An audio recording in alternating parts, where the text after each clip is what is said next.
اللہ تعالیٰ نے امت محمدیہ کے لیے بڑی آسانی پیدا فرما دی ہے. ہر چیز ہمارے سامنے صرف ایک بٹن گھمانے کی دیر ہے، بٹن پر انگلی رکھنے کی دیر ہے. اتنی آسانی شاید کسی امت کے لیے ہوئی ہوگی جتنی آج امت محمدیہ کے لیے. اس کے باوجود بھی اگر کسی کے سمجھ میں دین نہیں آتا تو اس سے بڑا ظالم کوئی نہیں ہے جو اپنے آپ پر ظلم کرتا ہو.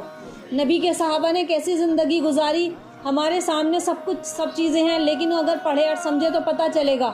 اپنی خواہشات سے نکل کر، اپنے گھروں سے نکل کر، اپنی زندگیوں سے نکل کر دیکھو کہ صحابہ نے مار کھائی پھر بھی رب کا دامن نہیں چھوڑا. صحابہ نے سختیاں برداشت کی تب بھی رب کا دامن نہیں چھوڑا.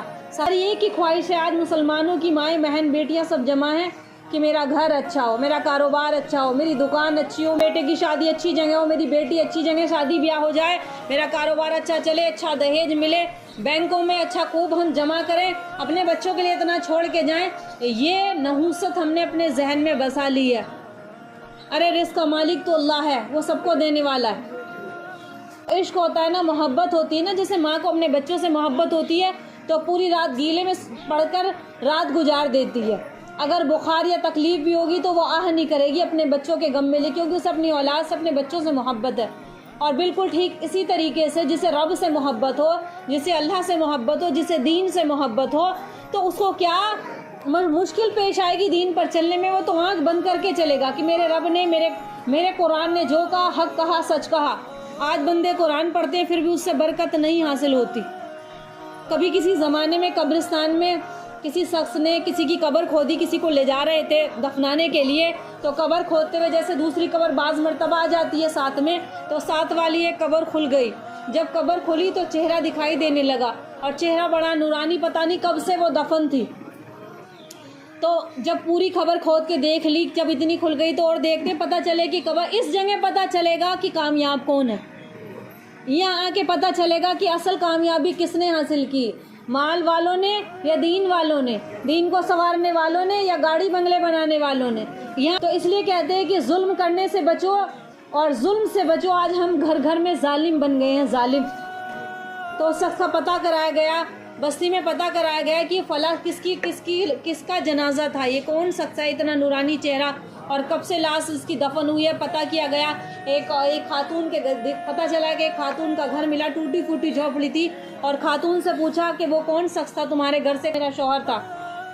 کہ اس کا کوئی عمل تو بتاؤ کہ وہ عمل کیا کرتا تھا، اس کا کوئی عمل تو بتاؤ کہ وہ کیا کرتا. تو بتایا گیا کہ کوئی ایسا خاص عمل تو زندگی میں تھا نہیں، مزدور آدمی تھا، صبح چلا گیا شام کو آ گئے. لیکن ہاں کہ لوگ پوچھتے اس سے کہ اچھا مائی بتاؤ کہ قرآن پڑھنے والا تھا کیا، راتوں کو تہجد پڑھا کرتا تھا؟ ارے وہ کہنے لگی ارے بچوں کہ قرآن تو دور کی بات، اس سے تو پڑھنا نہیں آتا تھا.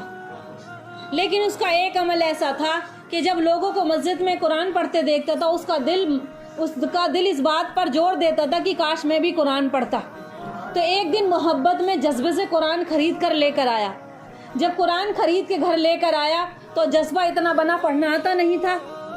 روزانہ صبح جب اٹھتا نماز کے لیے جاتا، قرآن کو کھولتا، چومتا، ہر آیت پر انگلی پھراتا اور کہتا کہ میرے رب نے جو لکھا ہوا ہے سچ ہے، میرے رب نے جو لکھا ہے سچ ہے اور حق ہے. بس یہی اس کا ایک عمل تھا، روزانہ صبح شام اس کا یہی معمول تھا، قرآن کو اٹھاتا، چومتا. یہ میرے شوہر کا معمول تھا. اس سے علاوہ مجھے اس کی زندگی کی کوئی خاص ایسی حقیقت معلوم نہیں ہے. کہ فرمایا کتنا بڑا تھا کہ اسی سبب سے اللہ نے اس کے چہرے کو روشن نور سے زیادہ چمکا رکھا تھا. قبر میں اس کا چہرہ نور سے زیادہ، کیوں؟ وہ دل سے اللہ کے قرآن سے محبت کرتا تھا. ہمارے تمہارے جیسے نہیں کہ دلوں میں دنیا بسی پڑی ہے، قرآن پڑھ لیا دکھانے کے لیے، یا ہفتے میں یاسین پڑھ لیا، جمعے میں پڑھ لیا بس. قرآن اصل میں حقیقتاً تو قرآن پڑھنے سے ہی سمجھ میں آتا، لیکن تم اس سے عشق بھی کر کے چلے گئے، اس سے محبت بھی کر کے چلے گئے، تب بھی وہ نجات کا ذریعہ بنا دے گا. تو صحابہ اکرام نے کیسی سختیاں، ذلتیں برداشت کی، پریشانیاں برداشت کی اس دین کی خاطر. آج تو ہمیں ملایا ہے، باپ داداؤں کی وراثت پر ہم راج کر رہے ہیں. دین کی کوئی قدر و قیمت نہیں ہے. ایک زندگی کا مقصد بنا لو کہ اللہ کو راضی کیسے کرنا ہے. میرا رب ہم سے رب لمبی نمازوں سے راضی نہیں ہوتا، نہ ہمارے بس کی بات ہے، نہ میرے تمہارے بس کی بات ہے کہ ہم راتوں کو تہجد پڑھیں اور دن میں روزے رکھیں. نہ ہمارے بس کی بات نہیں ہے. وہ رب تو کیا چاہتا ہے، میرے بندوں کے ساتھ اچھا معاملہ کیا جائے، حسن سلوک کیا جائے، میرے نبی والی زندگی گھر میں لے کر آ جاؤ، بس وہی سب سے بڑی کامیابی ہے.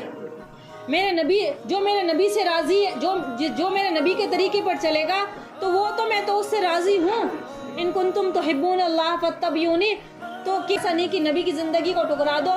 قرآن نماز سجدے، رب لمبی نمازوں سے راضی نہیں ہوتا۔ اگر تم نے 5 وقت کی نمازیں فرض پڑھ لی کافی ہے۔ سچ بولو، کسی کو اپنی جانب سے تکلیف مت دو، کسی کے مال پر ناحق قبضہ مت کرو، کسی کی بہو بیٹیوں کی عزت آبرو کی حفاظت کرو، اور کسی غریب کی محتاج کی مدد کرو، اور آپس میں معاشرے میں بھلائی پھیلانے والے بنو۔ اپنی جانب سے برائی نہ پہنچائی جائے، بھلائی والے کام کرو، یہ اللہ کو پسند ہے۔ تو کچھ ایسے واقعات ہیں جس میں صحابہ کرام نے سختیاں برداشت کی، پریشانیاں برداشت کی،